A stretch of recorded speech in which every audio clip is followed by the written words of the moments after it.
Please introduce yourself. Hi, I'm Cassy McGuire.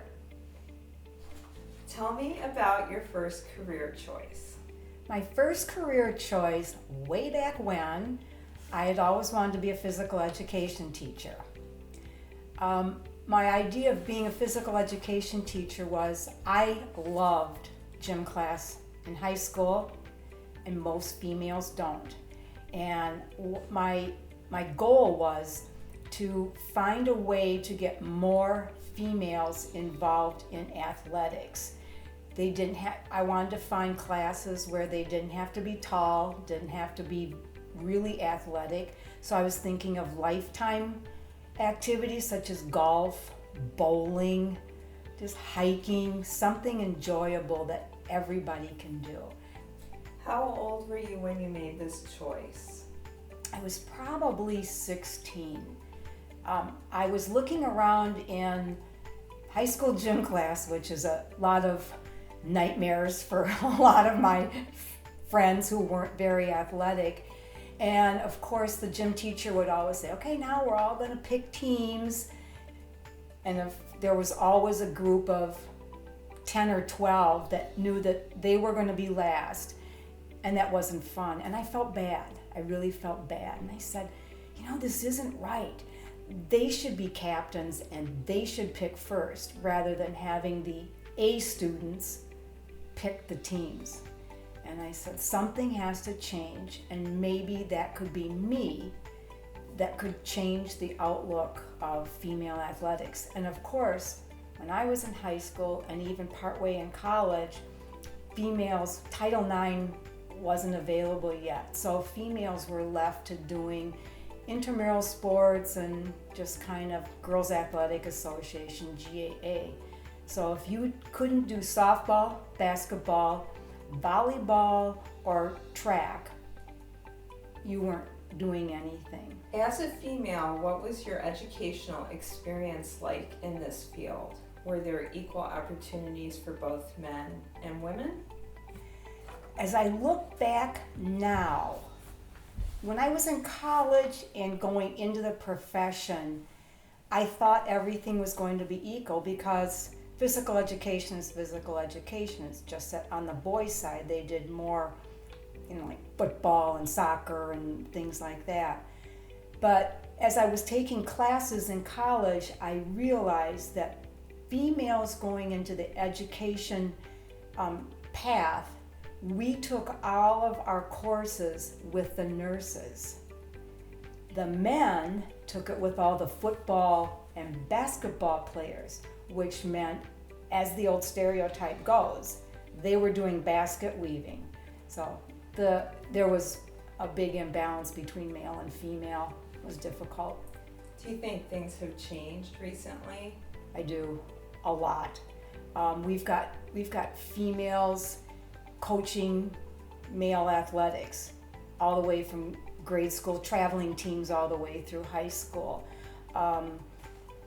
The opportunities also opened up as far as females. I know I moved to Ohio because Kent State was starting a program for females that could go into athletic administration or athletic trainers, and I went, okay, that's something to do. So now you didn't have to just be a teacher, as way back when females, you were either a nurse, a librarian, or a teacher. Those were the only 3 career opportunities. Well, now if you liked athletics and activity, you could be an athletic administrator. You could go into coaching. You could go into being a trainer. The opportunities are there. So I really see a huge difference where it's pretty much a good playing field, but it'll never be equal. Mm-hmm. So, did you become employed in this field? And if not, what did you do? The athletic no, those jobs just weren't available at that time. So I put out my application and changed careers. And what was that too? Pharmaceutical sales. I already had the medical background because I was taking nursing classes in college. What were some of the things you liked about your job? I loved being on my own. I didn't have to go to an office every day. I had a large territory. I sat in my car, made different calls every day. I wasn't seeing the same person every day. I had a call list of probably 400 physicians to call on, and I was on a 6-week cycle. So I would see the doctor or the office every 6 weeks. You get to meet a bazillion people. I'm talking to the office staff, I'm talking to the doctors, I'm talking to the nurses, I'm meeting people in the lobby and the waiting rooms. So it was really nice. And it went along with, I was used to being in teaching where I was by myself in a gym. And I had the summers off, so I was free. I had more freedom. I don't think I could be sitting in an office at a desk. It just is not me. What were some of the things that you didn't like about your job? The major hurdle, especially in the beginning, was I was hired in 1980 as a pharmaceutical representative. At that time, I was only the 4th female. Not just with my company, I was only the 4th pharmaceutical representative in all of Cleveland, Sandusky to Ashtabula down to Akron. There were only 4 female reps. So that was really hard. It again was that male-dominated field, and it was like that probably for about the first 10 years. Very chauvinistic, very. How did your job change from the time you started to the time you retired? It became more of a, not an information job of presenting information to the doctors. It became more of who could bring the best lunches, who could take the doctor or their office to the best plays downtown, who could take the doctor and their wives to the most expensive dinner downtown. Then as time went on, insurance companies controlled everything. Even if the product I was promoting to the physician was the best available, if the insurance company wouldn't pay for it, the doctor's hands were tied. And that was very difficult. That was extremely difficult. How did you make the decision to retire? I had wanted to retire when I was about, I think, 66. And I was 60 when a wonderful opportunity of a buyout came. The pharmaceutical industry just got too big, so they were wanting buyouts. And I wasn't ready, but I had a couple managers that I didn't agree with. And I just decided that now is the time. Let's give somebody who's younger than me that has a family to take my position. And then but they did offer me a good package. So it was time the hand went up and I went on my merry way. Since you've retired, tell me about what fulfills your life, including any volunteering, job training activities, and hobbies.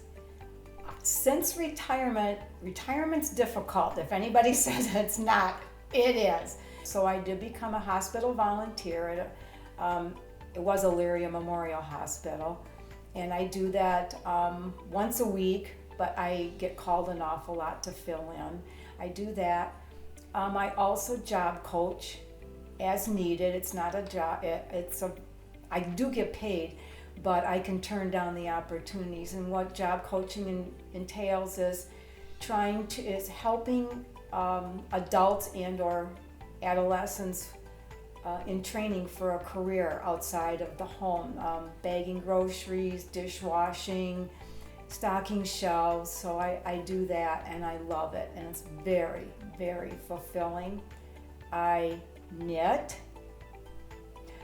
I do pottery to fill in those activities, and I did become heavily involved in triathlons and running. So those take up my time.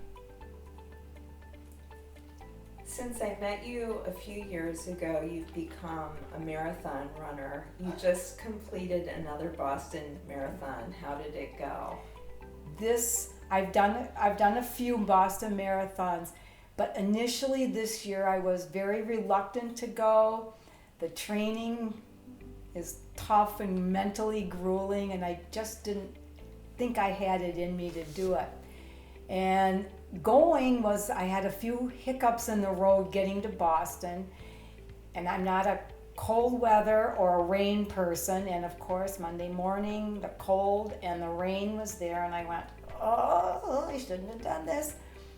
But looking back, this was the best Boston Marathon that I have done.